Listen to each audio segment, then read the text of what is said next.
Hello everyone, my name is Yatee Krishna and today we are going to be starting with a new subject, civics. So in civics, the first topic we are going to be talking about is the government and its formation.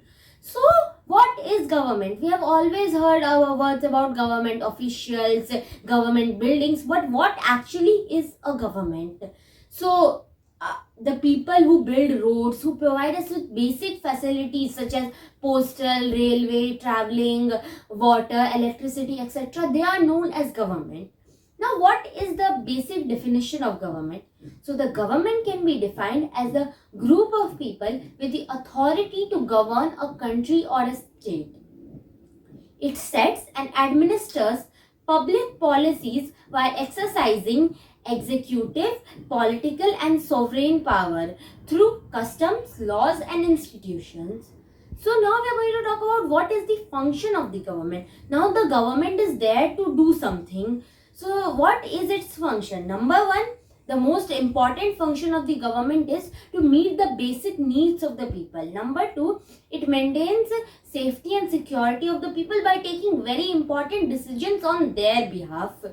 Number three, the government has laws to maintain peaceful and cordial relationships.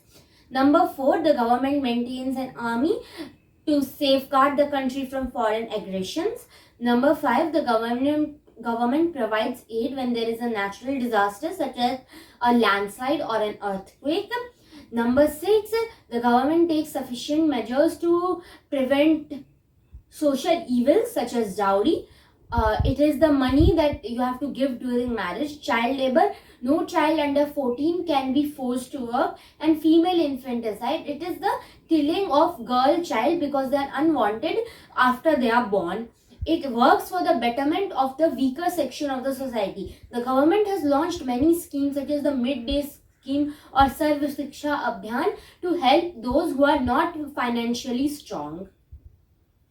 Now we are going to talk about the stages of the government. As India is a very vast country, the government has to look after a lot of things, and it will be very difficult for one single government to look after everything. So there are different levels of government so that every problem is reduced efficiently and the problem does not stop at one particular level.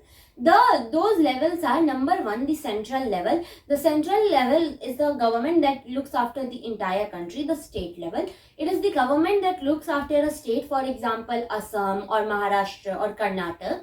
Local level, it is the government that looks after a particular town, city, village, locality, etc. In villages or rural areas, it is known as panchayat, and in modern and big cities or urban areas, it is known as municipal corporation. Now, how exactly is the work of the government divided? It is divided into three parts known as the legislative, executive, and judiciary. The legislative makes laws. So the parliament comes under the legislative. The executive makes sure that the laws are implemented and followed by the common public. So now the work of the executive is very important as it ensures that there is no chaos in the country. Judiciary resolves disputes or conflict between two or more citizens according to the law. So we are all bound to we have so many religious diversities and ethnicity diversity that we are bound to get into fights one time or the another. Judiciary ensures that these fights are resolved according to what the law says. Now we are going to talk about the different types of government. So there is not only one type of government. In one country there can be some other type of government, and in another country there can be some other type of government. So now we are going to talk about few different types of government. Number one, democratic government. Democratic government is the government in which people choose their leader by voting. The process by which they choose their leader is known as election. This is known as representative democracy sometimes because the leaders are the representative of the common people who have chosen them. Examples of democratic country are India, Brazil, America, etc. Monarchy. A monarchy is a country where it is ruled by a monarch. A monarch is simply a king or a queen. It is a hierarchy sort of thing where the son or the daughter of the king or the queen becomes the next ruler. For example, Saudi Arabia, Bhutan, Japan, etc. Number 3, dictatorship. Dictatorship is a form of government where absolute power is exercised by the dictator. For example, North Korea. Number 4, communist government. A communist government is a sort of government in which the government holds power and controls the economy, claiming to make progress towards a higher social status in which all the goods are equally consumed by everyone. For example, China and Russia. Anarchy. Anarchy is not a form of government. It is more like a situation where there is no government at all. There is chaos and there is no law and order system. No present day country has anarchy. Constitutional monarchy. Constitutional monarchy refers to a country that has both a parliament and a monarch. The monarchy is usually just there for ceremonies. For example, United Kingdom is a constitutional monarchy. Theocracy. Theocracy is a country in which people who follow one belief are said to be in upper class than those who do not follow that belief. For example, Iran is a country that follows theocracy. Now we are going to talk about the universal adult franchise. The universal adult franchise is the right of almost all adults to vote in a political elections. Almost all present day governments have universal adult franchise. The universal adult franchise is a landmark in democratic countries as it lets people, despite their backgrounds, gender, caste, creed, race, to vote.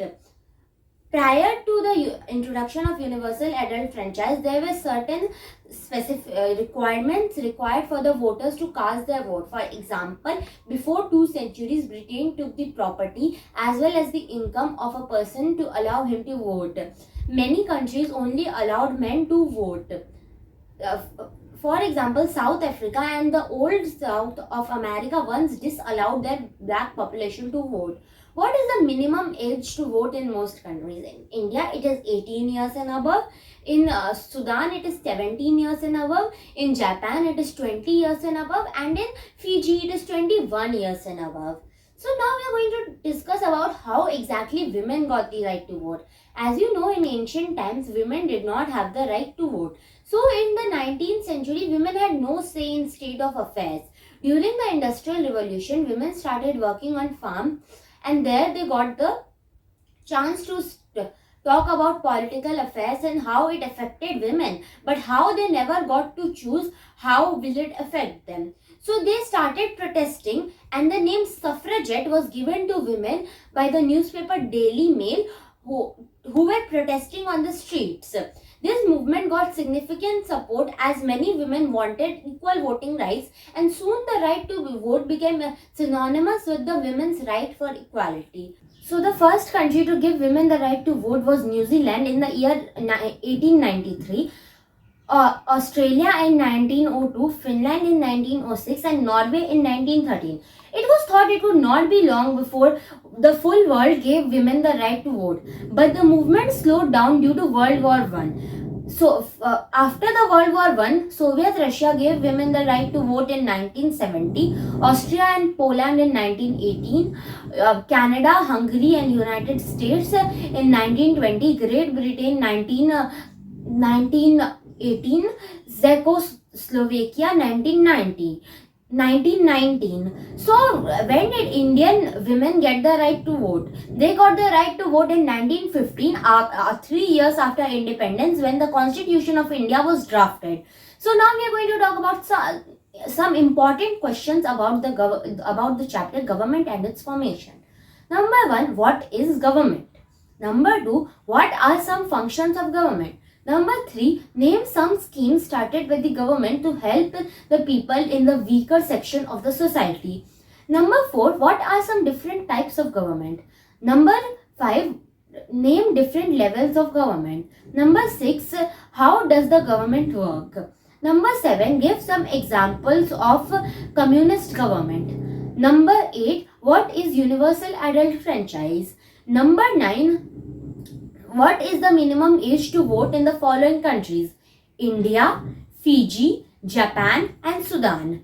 Number 10. Which newspaper gave women the name suffragette? During which revolution did women start working on farms and talking about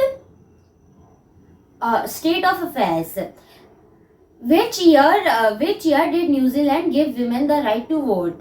Name the years in which other countries gave women the right to vote. I hope you all like this. Thank you and Jai Hind.